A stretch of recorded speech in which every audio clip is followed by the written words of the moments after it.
What really struck me about Jenny, Felix, is her positive attitude and that big, beautiful smile. She has been through so much since being diagnosed with invasive ductal carcinoma last year. And tonight, she is opening up about her breast cancer journey to share what she's learned along the way to help other women. It started with a swollen lymph node Jenny Felix noticed in her armpit. I did a self-check and went to the doctor just to have them confirm because I wasn't really sure if I was doing it right. Just days after she turned 39, a biopsy revealed she had stage 2 breast cancer. It was really surprising, but at the same time, something was telling me that this possibly could be positive, and I feel like I prepped myself really well to receive that call. A positive attitude that stuck with her as she juggled motherhood and cancer. My oldest is 11, and then I have a 9-year-old, 7-year-old, 5-year-old, and baby girl is 2.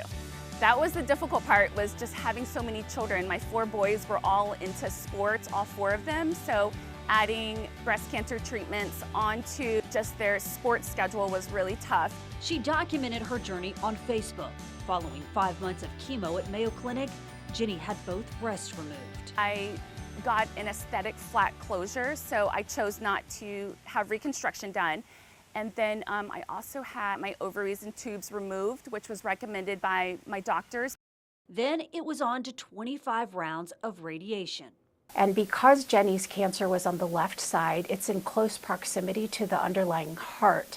She's also extremely young, so we wanted to be very, very careful about sparing her heart and her lung. So for Jenny, we really pulled out all stops. That included using this innovative black box to help protect her heart and other organs. We used a technology called respiratory gating, which is a way that we can deliver the radiation therapy in timing with her respiratory cycle. The black box that was on my belly, it was connected to a lot of cameras that were around the radiation room. It would monitor when I would hold my breath. So when I held my breath, then that's when the radiation machine would go on.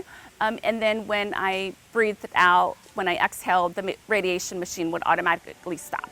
The treatment was a success. On her final round of radiation, the waiting room was packed full of her supporters.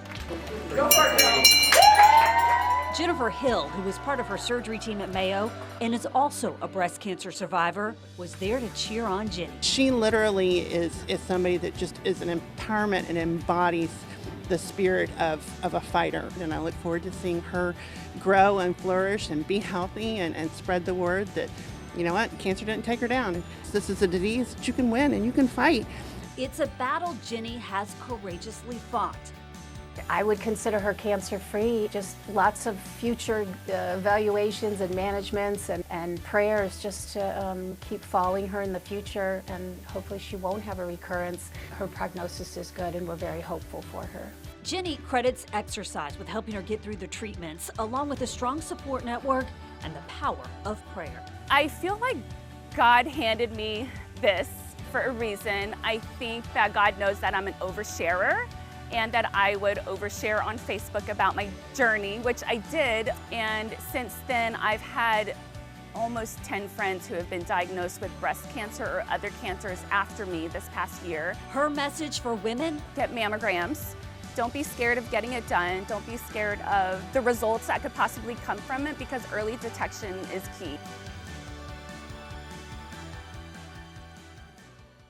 Early detection is key, and Jenny's doctor wants to remind women that if you feel something abnormal, get it checked out. If you don't get answers to your questions, get a second opinion. And new American College of Radiology guidelines now call for all women to have a breast cancer risk assessment by age 25 to determine if screening earlier than 40 is needed. Heather Crawford, First Coast News, on your side.